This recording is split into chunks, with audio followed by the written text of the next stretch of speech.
नमस्कार।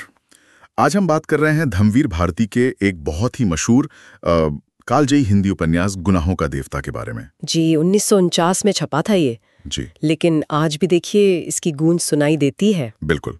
और आज हम इसे समझने की कोशिश करेंगे एक पुस्तक समीक्षा के जरिए। हाँ, मतलब उस समीक्षा के नजरिए से देखेंगे कि उपन्यास क्या कहता है। तो हमारा मकसद यही है कि उपन्यास का जो सार है, उसके किरदार और हिंदी साहित्य पर जो उसका असर रहा है, उसको थोड़ा टटोलें। सही कहा, क्योंकि ये सिर्फ एक लव स्टोरी तो है नहीं। नहीं, बिल्कुल नहीं। इसमें वो आत्मसंघर्ष है, नैतिकता के सवाल हैं, कई परतें हैं। हाँ तो चलिए इस दुनिया में उतरते हैं। जी। कहानी हमें ले जाती है प्रयाग, है ना, आज का इलाहाबाद। हाँ, प्रयाग। और मुख्य किरदार चंदर, एक होनहार काफी संवेदनशील छात्र, बिल्कुल। और फिर सुधा, प्रोफेसर शुक्ला की बेटी। जो चंदर से मतलब बेपनाह मोहब्बत करती हैं। हाँ, और प्रोफेसर शुक्ला खुद भी एक अहम किरदार है, सुधा के पिता और चंदर के मेंटर जैसे गाइड। हाँ यहीं पे मतलब कहानी का असली मर्म छुपा है। चंदर और सुधा का वो गहरा प्यार, लेकिन वो फंसा हुआ है, सामाजिक दायरे हैं, और उससे भी ज्यादा मुझे लगता है चंदर के अपने बनाए हुए आदर्श। हाँ, ये बहुत अहम बात है। वो सुधा को पूजनीय मानता है, देवी जैसा। बिल्कुल।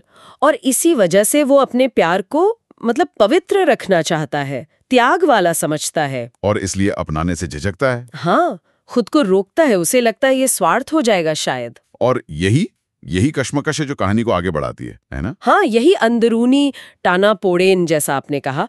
और फिर वो मोड़ आता है जब सुधा की शादी कहीं और तय हो जाती है। जी।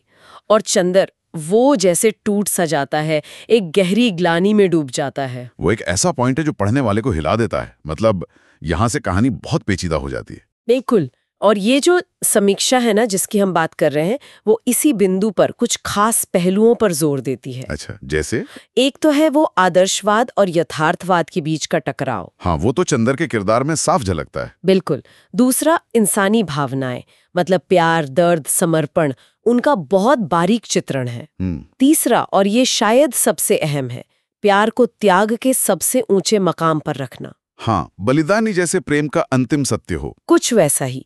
और चौथा, स्त्री पुरुष रिश्तों पर समाज की जो पारंपरिक सोच है उसका असर, जो प्रोफेसर शुक्ला के विचारों में भी दिखता है शायद। हाँ, और समाज के अनकहे नियमों में भी। और भारती जी की भाषा, समीक्षा में उसकी बहुत तारीफ है ना? बहुत भावप्रवण, काव्यात्मक। हाँ, कविता जैसी मिठास है, पर फिर भी मुश्किल नहीं, आम पाठक समझ सकता है। सही कहा। और पात्रों का जो मनोवैज्ञानिक द्वंद्व है, मन की उथल पुथल, उसे बड़ी संजीदगी से उभारा गया है। आप किरदारों से जुड़ जाते हैं। अच्छा, अगर इसे थोड़ा और बड़े पैमाने पर देखें तो विश्लेषण में एक आलोचना का भी जिक्र आता है। आलोचना किस तरह की? कि कुछ लोगों को लग सकता है कि ये जो आदर्शवाद है उपन्यास में जी, या चंद्र का वो बार बार खुद को दोषी मानना, हाँ, वो भावनात्मक पलायन जैसा। हाँ, वो शायद थोड़ा ज्यादा नाटकीय है, असल जिंदगी से थोड़ा दूर।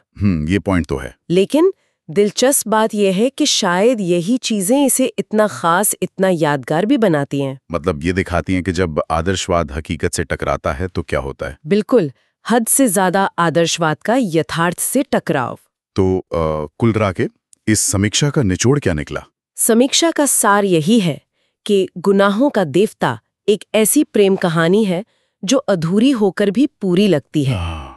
अधूरी होकर भी पूरी। हाँ, और ये प्यार को त्याग और पवित्रता की कसौटी पर कसकर देखती है। शायद इसीलिए समीक्षा इसे पूरे 5 में से 5 स्टार देती है। जी, और ये हमें एक बहुत गहरे सवाल पर भी छोड़ जाती है। क्या सवाल? जैसा कि समीक्षा भी इशारा करती है, उपन्यास पाठक को सोचने पर मजबूर करता है। क्या वाकई में त्याग ही प्रेम का सबसे ऊंचा रूप है? ये तो सोचने वाली बात है। और क्या ऐसे आदर्शवादी प्यार की राह पर चलकर खुद को तकलीफ देना, वो आत्मपीड़ा, क्या वही मंजिल है? सही कहा। ये कुछ ऐसे सवाल है जो शायद पाठक अपने साथ ले जाते हैं किताब खत्म होने के बाद भी। बिल्कुल, जिन पर वो सोचते रहते हैं।